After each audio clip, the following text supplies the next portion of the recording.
Are you a singer-songwriter who's struggling to get gigs or doesn't even know where to start? A few months ago, I was in the same boat, but since then, I think I figured out the key for how artists like us with very few fans, very few listeners, or a big following can book paying gigs on a weekly basis. Over the past 2 months, I've booked dozens of paying gigs, and I'm gonna show you exactly step by step how I did it. For those of you who don't know me, my name is Ryan Bieber, and I'm a singer-songwriter and guitarist who moved from New York to LA this year to pursue music full-time.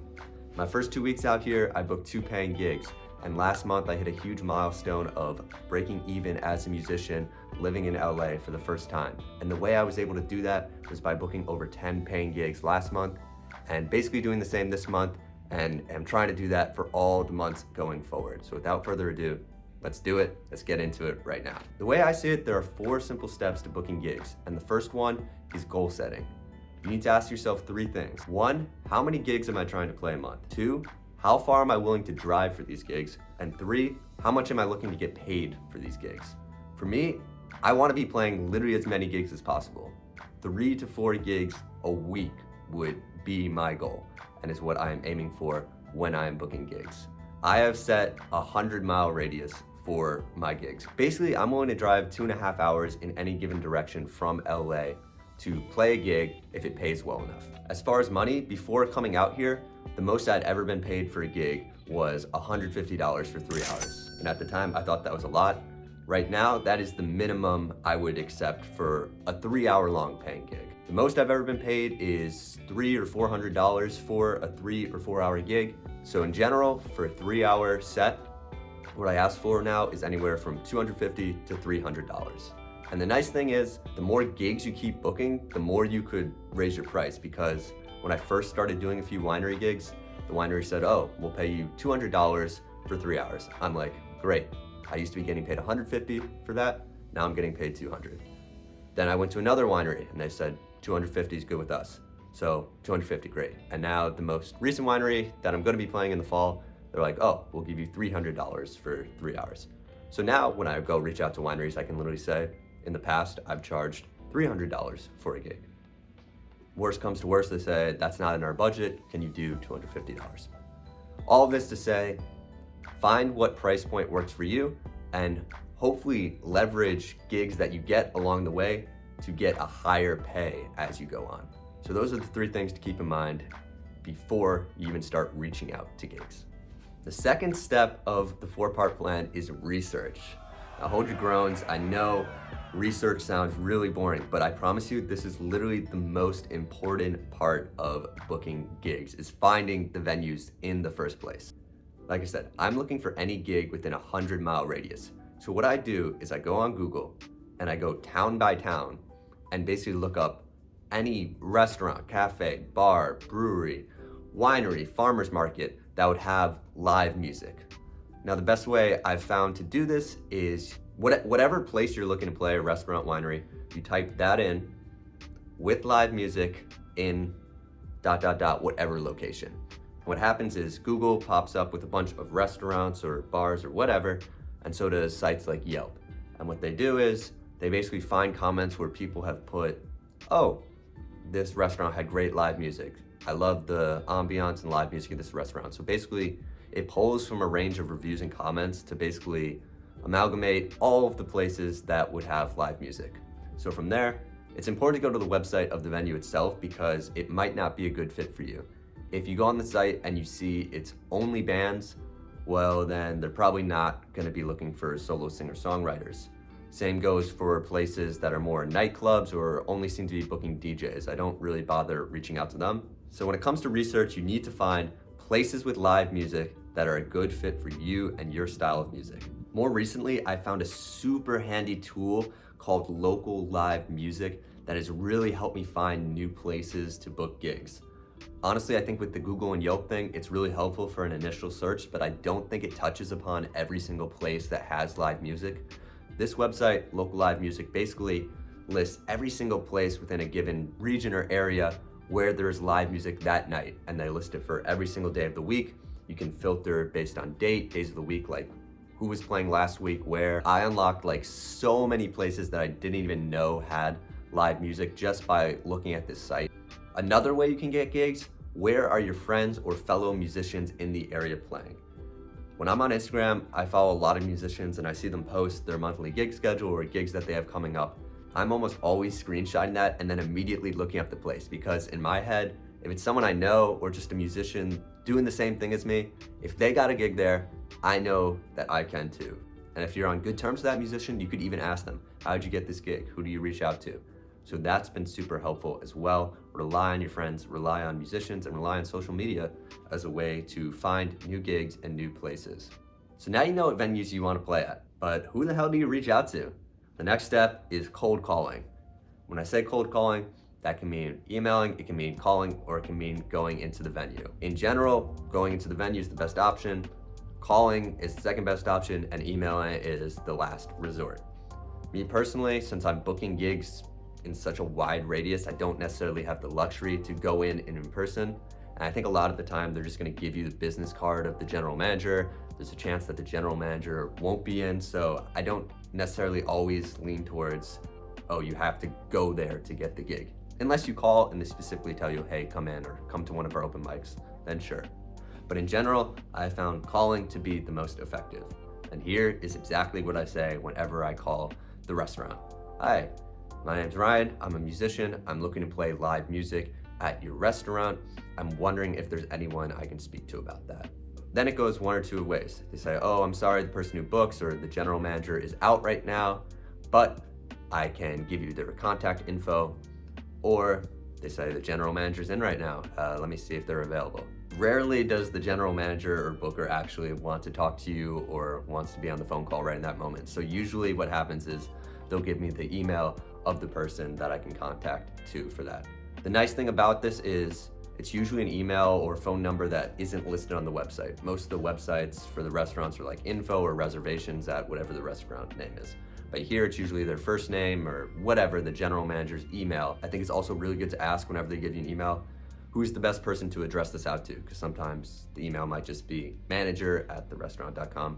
You want to have the first name. I think having the first name is really key to getting gigs. I think that there's a level of personalization if you know their name. I should also note, don't call the restaurants at a super busy peak hour. Don't call them at the lunch rush or dinner rush because they're not gonna be happy. They're not gonna wanna talk to you. So try and call them maybe when they first open or as the night's winding down. I maybe would probably lean towards when they're first open because they probably don't wanna talk to you when they're cleaning up. So that's also key because you don't wanna make the person who picks up the phone angry. So call at a good time, just be really short and concise with it, and ask for the booker's info. And that is the key to that. Okay, now you know the restaurants, you got the contact info, it's time for the pitch. And it's actually pretty simple. Short and sweet is key. I usually leave my emails exactly like this. Hi, whatever their name is. My name is Ryan Bieber.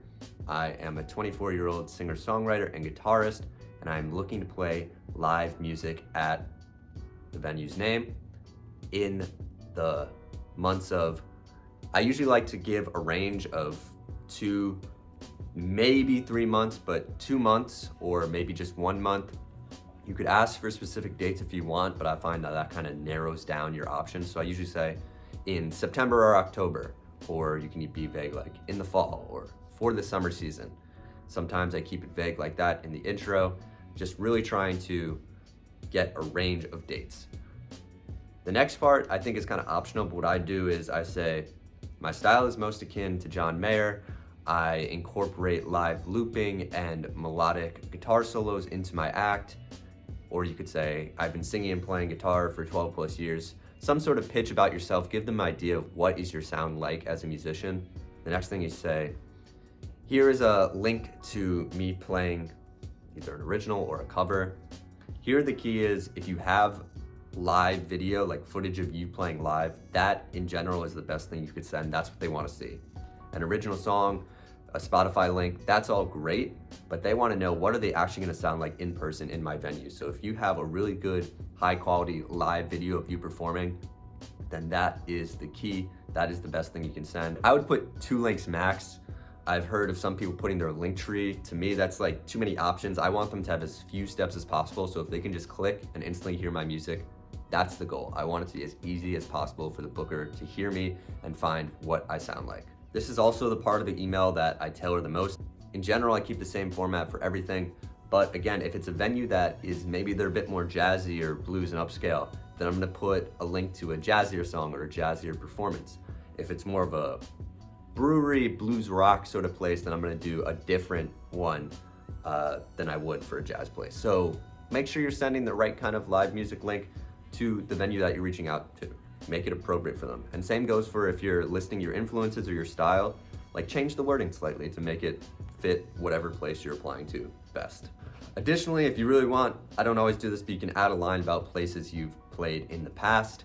Because if you've played places in the surrounding area, it could be good to mention those, but it's really not necessary. They might even follow up and ask, hey, what are some other venues? What is your draw? That sort of thing. So it's not necessary to put it in the email, but you can if you want to add credibility to yourself. One key thing that I usually leave out of the emails is how much I want to be paid. Now, sometimes when you call, they might specifically ask you to put in, what is your rate? And if that's the case, then by all means do that. But personally, I don't want to scare anyone off or deter any potential bookers with a set rate.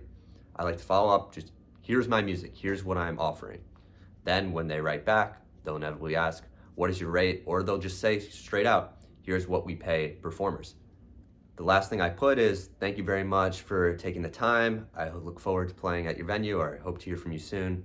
Sincerely, Ryan. And usually what I do is maybe at the bottom, like kind of as a postscript, I'll just put like Instagram at Beef Shreds or Spotify, listen here, like a few short links, kind of optional stuff, but it's like, oh, if they want to, they can listen to this, but it's not really part of the email. It's just additional stuff that they could potentially check out. And also make sure you have like a tag at the bottom that has like your phone number and your email, because maybe they want to call you and speak to you directly. So make sure your phone number is like at the bottom of the email. Have like a little footer note with your email, and phone number just also looks more professional. So you've sent out a bunch of emails. Now the next step is the waiting game. There's a lot of talk about how quickly should you follow up. Some people say 4 days, some people say a week, some people say 2, some say a month.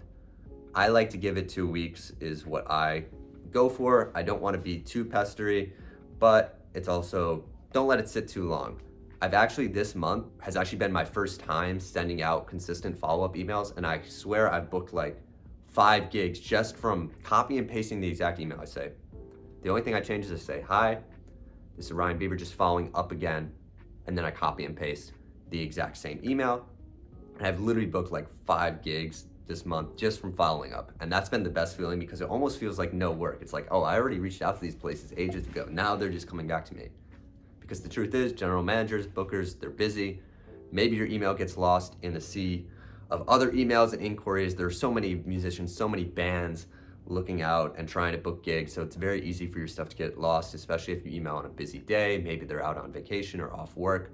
So it is really good to follow up. That is a surefire way to really get a response. At the very least, they'll write back and they'll say no. But in general, following up, you're guaranteed to get a better response. All right, so you've got the gig. You wrote back, you confirmed the time, you confirmed the rate. That is amazing. We're all musicians, we love playing. Playing live is one of the best feelings. And you're going out and you're doing the gig, you kill it, that's great. But you're not done, because the key to getting gigs and getting more gigs is also following up. You need to follow up. And that's the easiest thing to do is actually to get recurring gigs. I feel like that's the goal, to almost have a residency of sorts. Like, there's only a finite amount of places you can play. But if you do a really good job at those places and you follow up and you have the right personality, the right fit, then you can keep playing at those places, and you no longer have to be doing all of that research, all of that prep work to book gigs. You can just be cycling through your rotation each season. I think ideally you could be playing one place like once a season, like once in the fall, once in the winter, once in the spring, once in the summer. And the key to that is following up. So either the night of or after the gig the next day or a couple days after, I like to always just send a nice little follow-up email. Hi, so-and-so, it was a pleasure playing at your restaurant, at your venue. I would love to play there again in the future. If you have any openings in the coming season or in the next month or two, please let me know, as I would love to play there again. Also, please keep yourself organized, because I've done the thing where I've accidentally booked myself twice in the same day, or I just can't remember what day or what location I booked myself. It's super important One, like keep a list of all of the venues that you've reached out to. Like maybe put a spreadsheet, put the restaurant name, put the contact info and say, did they say they'd call me back? Did I reach out once? Did I reach out twice? Have I not heard back? Was it a definite no? Like I honestly, I haven't been doing that, but I wish I had done that and started sooner. Whew, that was a lot. Yes, reaching out to gigs, reaching out to venues, it is a lot of work. I spend literally hours every week, but the payoff is there because if you're getting paid a couple $100 a gig and you're playing 10 plus gigs, you're making a couple $1,000s a month.